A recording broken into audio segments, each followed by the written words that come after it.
G'day Jackednnerdy fans, Jeremy here with my non-spoiler review for Dwayne "The Rock" Johnson's new movie, Black Adam.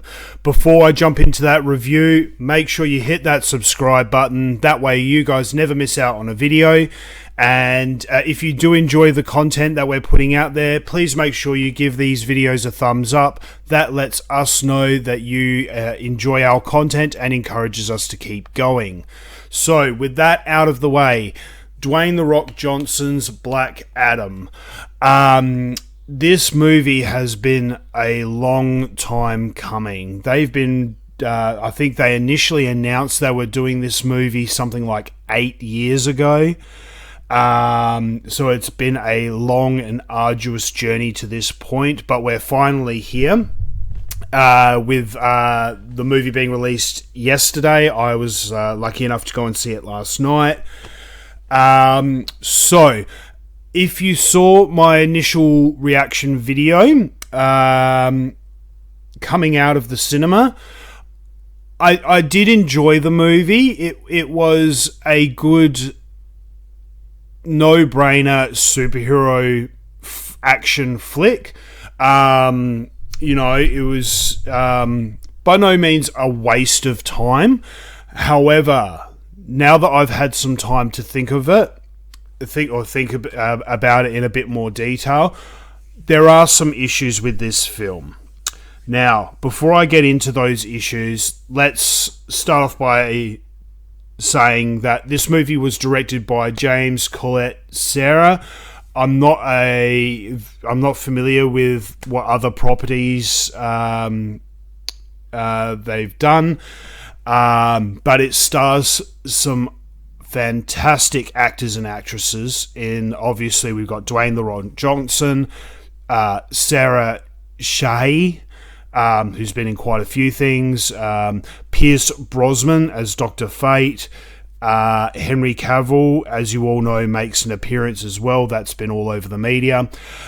Two relative newcomers who I've probably seen them in one or two smaller things, but not a huge lot. Noah Centineo, who plays Adam Smasher, he was really, really good, and I enjoyed his character on screen. Now, I hope I don't butcher her name, but Quintessa Swindell, who plays Cyclone. She was phenomenal in this. She is so beautiful. Absolutely gorgeous young woman. And very, very talented actress with a very bright future. She was really good. So between Noah and Quintessa, they were the two standout characters to me in this film. And whoever casted them in their roles, I have to give a big thumbs up to. I would love to see more of them on screen in these characters in the future. So hopefully we'll get to see them again. Who knows? But going back to it. So things that I did like about this movie. The casting is absolutely fantastic. You've got an all-star pretty much cast there. The costuming was really, really good. I loved the costumes. I forgot to mention Hawkman. Hawkman's also in it. Aldis Hodge. Sorry. So Dwayne, Johnson, Sarah, Pierce, and Aldis Hodge. I can't believe I forgot him. I've been a big fan of Aldis Hodge for many, many years, ever since I saw him in the Leverage TV series. He was absolutely fantastic in that. So it was really good seeing him as Hawkman, and his costume was absolutely fantastic. Same with Pierce Brosnan as Dr. Fate.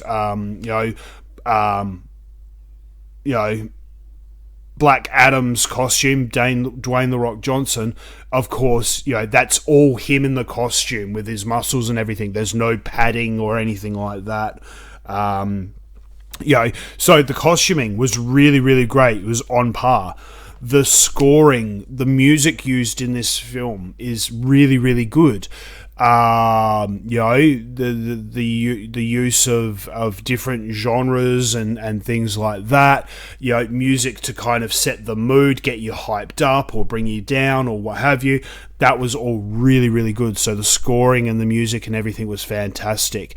I did mention in my out of the cinema reaction, I don't know whether it was the movie itself or whether it was the cinema that I was in and they didn't have the sound system and the levels right. But I found during this movie, I found it really, really hard to hear the dialogue at certain points because the music was just over, the music and the sound effects were just overshadowing the dialogue so much that, quite often I found myself not being able to understand what was being said or not being able to hear what was being said. So I'd be interested to watch it again in a different setting and see if I have the same issue. If I have the same issue, then obviously it's an issue with the film, and not the equipment or the cinema. But that was one of the issues I had, and that was evident right at the very beginning of the film, right from the outset. I was struggling to hear the narration and the dialogue, so that was a little bit of a frustrating moment for me. Okay, so those are all the things that I did like. Okay, I loved all of those aspects. Let's get on to some of the things that I didn't necessarily like. So, as I mentioned, this has been a long time coming, this film. They've been in production for over 8 years. You cannot tell me that during that 8 years they couldn't have spent a bit more time in fine-tuning the story and the narration and develop and spending some more time on how are we going to make this fit within the greater DCU, because they make it the one pet peeve I had is that during this story they kind of leave it a bit open for you to assume that this is part of the greater DCEU. They never actually tell you whether, okay, yes, this is on the same planet or in the same universe as Ben Affleck's Batman and the Justice League and, Wonder Woman and all of that. They make reference to Superman and Batman and Aquaman and what have you. They even show a few images, like posters on walls and things like that, that would make you think that this is the exact same planet and universe. But there are so many inconsistencies and contradictory moments during this which kind of make you think, well, maybe it's not the same universe, or maybe it's not the same planet, maybe it's a completely different universe. And they don't really give you any guidance on that. They really just kind of leave you in the wind, wondering. So I did, so they could have spent a bit more time on that. The other thing is, between the marketing and for this movie and the trailers and all of that, there was no surprises in this movie. There was no, right from the outset, they try to give you one story, but then leave it later on in the movie for you to get they give you bits and pieces of a story, but then later in the movie they leave it to give you the full story. But between all of the marketing and everything, right from the very beginning, pretty much what the full story is. So later on in the movie, when there's supposed to be some sort of reveal of what the bigger story is, you already know it. You knew it, within the first 15 minutes of the movie. So, they could have spent more time on the editing and the development of the story and everything. And also a big part of the problem was the marketing of this movie gave away way too much before you'd even gone in to see the movie.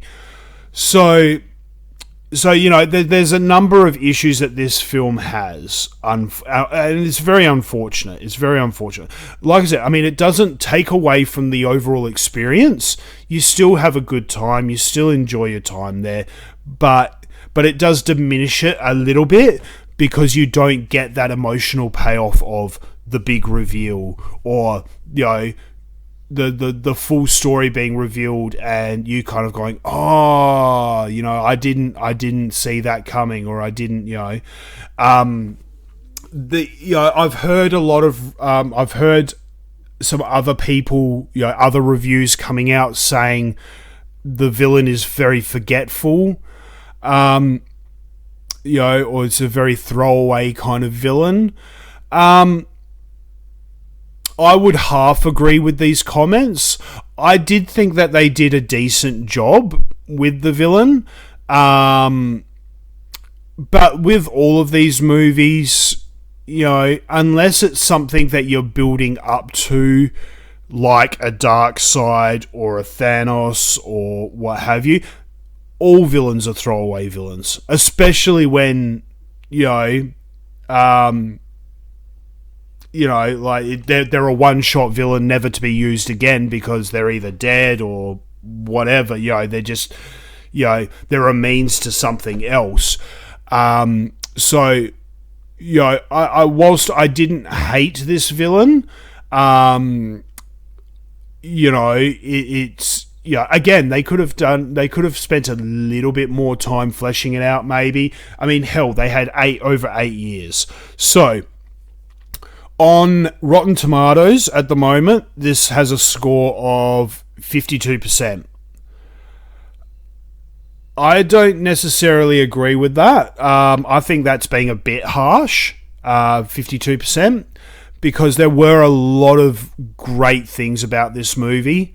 I think Google has it at 94%. I think that's a little bit over.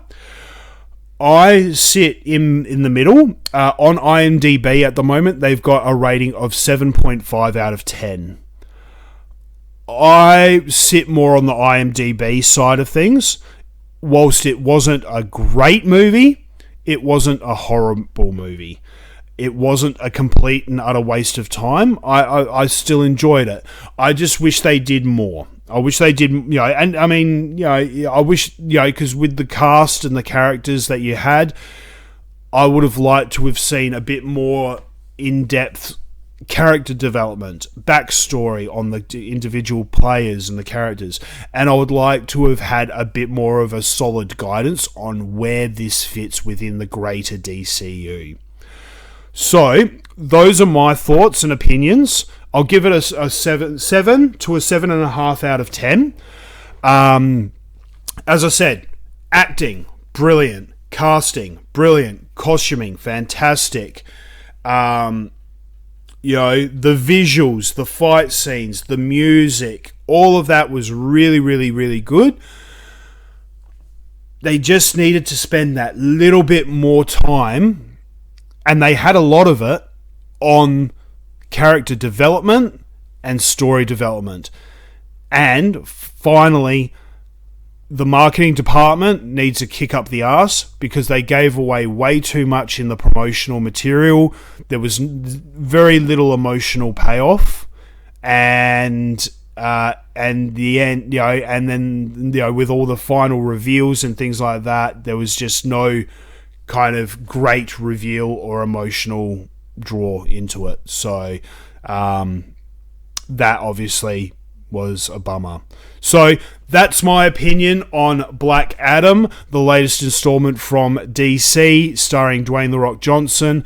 What are your thoughts on this movie? Have you seen it? Are you going to see it? Are you not going to see it? Hit me up in the comments below. Let me know your thoughts. And as I mentioned before, if you haven't done so already, make sure you hit that subscribe button. That way you never miss out on a video. And if you enjoyed this video, make sure you give it a thumbs up. So until next time, guys, stay jacked and stay nerdy.